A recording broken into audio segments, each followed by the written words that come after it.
شروع اللہ کے نام سے جو بڑا مہربان نہایت رحم والا ہے۔ الف لام میم۔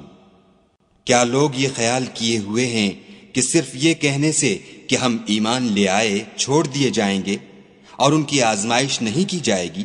اور جو لوگ ان سے پہلے ہو چکے ہیں ہم نے ان کو بھی آزمایا تھا اور ان کو بھی آزمائیں گے، سو خدا ان کو ضرور معلوم کرے گا جو اپنے ایمان میں سچے ہیں اور ان کو بھی جو جھوٹے ہیں۔ کیا وہ لوگ جو برے کام کرتے ہیں یہ سمجھے ہوئے ہیں کہ یہ ہمارے قابو سے نکل جائیں گے؟ جو خیال یہ کرتے ہیں برا ہے۔ جو شخص خدا کی ملاقات کی امید رکھتا ہو تو خدا کا مقرر کیا ہوا وقت ضرور آنے والا ہے اور وہ سننے والا اور جاننے والا ہے۔ اور جو شخص محنت کرتا ہے تو اپنے ہی فائدے کے لیے محنت کرتا ہے، اور خدا تو سارے جہان سے بے پرواہ ہے۔ اور جو لوگ ایمان لائے اور نیک عمل کرتے رہے ہم ان کے گناہوں کو ان سے دور کر دیں گے اور ان کو ان کے اعمال کا بہت اچھا بدلہ دیں گے۔ اور ہم نے انسان کو اپنے ماں باپ کے ساتھ نیک سلوک کرنے کا حکم دیا ہے۔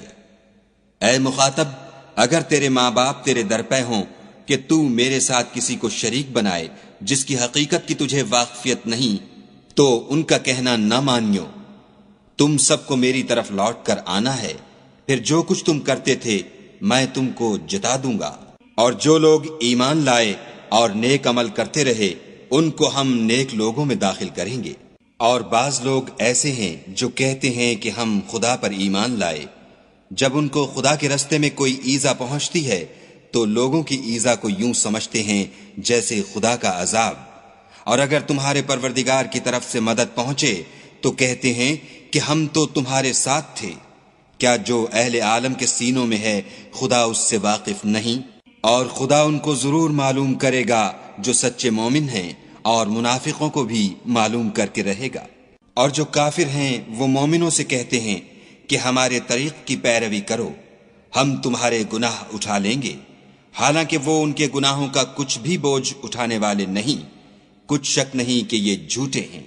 اور یہ اپنے بوجھ بھی اٹھائیں گے اور اپنے بوجھوں کے ساتھ اور لوگوں کے بوجھ بھی۔ اور جو بہتان یہ باندھتے رہے قیامت کے دن ان کی ان سے ضرور پرسش ہوگی۔ اور ہم نے نوح کو ان کی قوم کی طرف بھیجا تو وہ ان میں 50 برس کم 1000 برس رہے، پھر ان کو طوفان کے عذاب نے آ پکڑا اور وہ ظالم تھے۔ پھر ہم نے نوح کو اور کشتی والوں کو نجات دی اور کشتی کو اہل عالم کے لیے نشانی بنا دیا۔ اور ابراہیم کو یاد کرو جب انہوں نے اپنی قوم سے کہا کہ خدا کی عبادت کرو اور اس سے ڈرو، اگر تم سمجھ رکھتے ہو تو یہ تمہارے حق میں بہتر ہے۔ تم تو خدا کو چھوڑ کر بتوں کو پوجتے اور طوفان باندھتے ہو، تو جن لوگوں کو تم خدا کے سوا پوجتے ہو وہ تم کو رزق دینے کا اختیار نہیں رکھتے۔ پس خدا ہی کے ہاں سے رزق طلب کرو اور اسی کی عبادت کرو اور اسی کا شکر کرو، اسی کی طرف تم لوٹ کر جاؤ گے۔ اور اگر تم میری تکذیب کرو تو تم سے پہلے بھی امتیں اپنے پیغمبروں کی تکذیب کر چکی ہیں، اور پیغمبر کے ذمے کھول کر سنا دینے کے سوا اور کچھ نہیں۔ کیا انہوں نے نہیں دیکھا کہ خدا کس طرح خلقت کو پہلی بار پیدا کرتا، پھر کس طرح اس کو بار بار پیدا کرتا رہتا ہے؟ یہ خدا کو آسان ہے۔ کہہ دو کہ ملک میں چلو پھرو اور دیکھو کہ اس نے کس طرح خلقت کو پہلی دفعہ پیدا کیا ہے، پھر خدا ہی پچھلی پیدائش پیدا کرے گا۔ بے شک خدا ہر چیز پر قادر ہے، وہ جسے چاہے عذاب دے اور جس پر چاہے رحم کرے، اور اسی کی طرف تم لوٹائے جاؤ گے۔ اور تم اس کو نہ زمین میں عاجز کر سکتے ہو نہ آسمان میں، اور نہ خدا کے سوا تمہارا کوئی دوست ہے اور نہ مددگار۔ اور جن لوگوں نے خدا کی آیتوں سے اور اس کے ملنے سے انکار کیا وہ میری رحمت سے نا امید ہو گئے ہیں، اور ان کو درد دینے والا عذاب ہوگا۔ تو ان کی قوم کے لوگ جواب میں بولے تو یہ بولے کہ اسے مار ڈالو یا جلا دو، مگر خدا نے ان کو آگ کی سوزش سے بچا لیا۔ جو لوگ ایمان رکھتے ہیں ان کے لیے اس میں نشانیاں ہیں۔ اور ابراہیم نے کہا کہ تم جو خدا کو چھوڑ کر بتوں کو لے بیٹھے ہو تو دنیا کی زندگی میں باہم دوستی کے لیے، مگر پھر قیامت کے دن ایک دوسرے کی دوستی سے انکار کر دو گے اور ایک دوسرے پر لعنت بھیجو گے، اور تمہارا ٹھکانہ دوزخ ہوگا اور کوئی تمہارا مددگار نہ ہوگا۔ پس ان پر ایک لوط ایمان لائے اور ابراہیم کہنے لگے کہ میں اپنے پروردگار کی طرف ہجرت کرنے والا ہوں، بے شک وہ غالب حکمت والا ہے۔ اور ہم نے ان کو اسحاق اور یعقوب بخشے اور ان کی اولاد میں پیغمبری اور کتاب مقرر کر دی، اور ان کو دنیا میں بھی ان کا صلہ عنایت کیا، اور وہ آخرت میں بھی نیک لوگوں میں ہوں گے۔ اور لوط کو یاد کرو جب انہوں نے اپنی قوم سے کہا کہ تم عجب بے حیائی کے مرتکب ہوتے ہو، تم سے پہلے اہل عالم میں سے کسی نے ایسا کام نہیں کیا۔ کیا تم لذت کے ارادے سے لونڈوں کی طرف مائل ہوتے اور مسافروں کی رہزنی کرتے ہو اور اپنی مجلسوں میں ناپسندیدہ کام کرتے ہو؟ تو ان کی قوم کے لوگ جواب میں بولے تو یہ بولے کہ اگر تم سچے ہو تو ہم پر عذاب لے آؤ۔ لوط نے کہا کہ اے میرے پروردگار، ان مفسد لوگوں کے مقابلے میں مجھے نصرت عنایت فرما۔ اور جب ہمارے فرشتے ابراہیم کے پاس خوشی کی خبر لے کر آئے تو کہنے لگے کہ ہم اس بستی کے لوگوں کو ہلاک کر دینے والے ہیں کہ یہاں کے رہنے والے نافرمان ہیں۔ ابراہیم نے کہا کہ اس میں تو لوط بھی ہیں۔ وہ کہنے لگے کہ جو لوگ یہاں رہتے ہیں ہمیں سب معلوم ہیں، ہم ان کو اور ان کے گھر والوں کو بچا لیں گے بجز ان کی بیوی کے کہ وہ پیچھے رہنے والوں میں ہوگی۔ اور جب ہمارے فرشتے لوط کے پاس آئے تو وہ ان کی وجہ سے ناخوش اور تنگ دل ہوئے۔ فرشتوں نے کہا کچھ خوف نہ کیجیے اور نہ رنج کیجیے، ہم آپ کو اور آپ کے گھر والوں کو بچا لیں گے، مگر آپ کی بیوی کے پیچھے رہنے والوں میں ہوگی۔ ہم اس بستی کے رہنے والوں پر اس سبب سے کہ یہ بد کرداری کرتے رہے ہیں آسمان سے عذاب نازل کرنے والے ہیں، اور ہم نے سمجھنے والے لوگوں کے لیے اس بستی سے ایک کھلی نشانی چھوڑ دی۔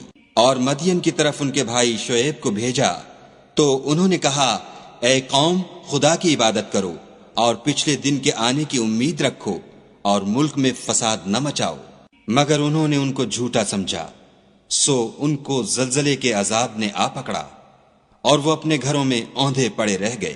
اور عاد اور سمود کو بھی ہم نے ہلاک کر دیا، چنانچہ ان کے ویران گھر تمہاری آنکھوں کے سامنے ہیں، اور شیطان نے ان کے اعمال ان کو آراستہ کر دکھائے اور ان کو سیدھے رستے سے روک دیا، حالانکہ وہ دیکھنے والے لوگ تھے۔ اور قارون اور فرعون اور حامان کو بھی ہلاک کر دیا، اور ان کے پاس موسیٰ کھلی نشانیاں لے کر آئے تو وہ ملک میں مغرور ہو گئے اور وہ ہمارے قابو سے نکل جانے والے نہ تھے۔ تو ہم نے سب کو ان کے گناہوں کے سبب پکڑ لیا، سو ان میں کچھ تو ایسے تھے جن پر ہم نے پتھروں کا مہ برسایا، اور کچھ ایسے تھے جن کو چنگھاڑ نے آ پکڑا، اور کچھ ایسے تھے جن کو ہم نے زمین میں دھسا دیا، اور کچھ ایسے تھے جن کو غرق کر دیا۔ اور خدا ایسا نہ تھا کہ ان پر ظلم کرتا، لیکن وہی اپنے آپ پر ظلم کرتے تھے۔ جن لوگوں نے خدا کے سوا اوروں کو کارساز بنا رکھا ہے، ان کی مثال مکڑی کسی ہے کہ وہ بھی ایک طرح کا گھر بناتی ہے، اور کچھ شک نہیں کہ تمام گھروں سے کمزور مکڑی کا گھر ہے۔ کاش یہ اس بات کو جانتے۔ یہ جس چیز کو خدا کے سوا پکارتے ہیں، خواہ وہ کچھ ہی ہو، خدا اسے جانتا ہے، اور وہ غالب اور حکمت والا ہے۔ اور یہ مثالیں ہم لوگوں کے سمجھانے کے لیے بیان کرتے ہیں، اور اسے تو اہل دانش ہی سمجھتے ہیں۔ خدا نے آسمانوں اور زمین کو حکمت کے ساتھ پیدا کیا ہے، کچھ شک نہیں کہ ایمان والوں کے لیے اس میں نشانی ہے۔ اے محمد صلی اللہ علیہ وآلہ وسلم، یہ کتاب جو تمہاری طرف وحی کی گئی ہے، اس کو پڑھا کرو اور نماز کے پابند رہو۔ کچھ شک نہیں کہ نماز بے حیائی اور بری باتوں سے روکتی ہے، اور خدا کا ذکر بڑا اچھا کام ہے، اور جو کچھ تم کرتے ہو خدا اسے جانتا ہے۔ اور اہل کتاب سے جھگڑا نہ کرو مگر ایسے طریق سے کہ نہایت اچھا ہو۔ ہاں، جو ان میں سے بے انصافی کریں ان کے ساتھ اسی طرح مجادلہ کرو، اور کہہ دو کہ جو کتاب ہم پر اتری اور جو کتابیں تم پر اتریں ہم سب پر ایمان رکھتے ہیں، اور ہمارا اور تمہارا معبود ایک ہی ہے، اور ہم اسی کے فرما بردار ہیں۔ اور اسی طرح ہم نے تمہاری طرف کتاب اتاری ہے، تو جن لوگوں کو ہم نے کتابیں دی تھیں وہ اس پر ایمان لے آتے ہیں، اور بعض ان مشرک لوگوں میں سے بھی اس پر ایمان لے آتے ہیں، اور ہماری آیتوں سے وہی انکار کرتے ہیں جو کافر ازلی ہیں۔ اور تم اس سے پہلے کوئی کتاب نہیں پڑھتے تھے، اور نہ اسے اپنے ہاتھ سے لکھ ہی سکتے تھے، ایسا ہوتا تو اہل باطل ضرور شک کرتے، بلکہ یہ روشن آیتیں ہیں جن لوگوں کو علم دیا گیا ہے ان کے سینوں میں محفوظ، اور ہماری آیتوں سے وہی لوگ انکار کرتے ہیں جو بے انصاف ہیں۔ اور کافر کہتے ہیں کہ اس پر اس کے پروردگار کی طرف سے نشانیاں کیوں نازل نہیں ہوئیں؟ کہہ دو کہ نشانیاں تو خدا ہی کے پاس ہیں، اور میں تو کھلم کھلا ہدایت کرنے والا ہوں۔ کیا ان لوگوں کے لیے یہ کافی نہیں کہ ہم نے تم پر کتاب نازل کی جو ان کو پڑھ کر سنائی جاتی ہے؟ کچھ شک نہیں کہ مومن لوگوں کے لیے اس میں رحمت اور نصیحت ہے۔ کہہ دو کہ میرے اور تمہارے درمیان خدا ہی گواہ کافی ہے، جو چیز آسمانوں میں اور زمین میں ہے وہ سب کو جانتا ہے۔ اور جن لوگوں نے باطل کو مانا اور خدا سے انکار کیا وہی نقصان اٹھانے والے ہیں۔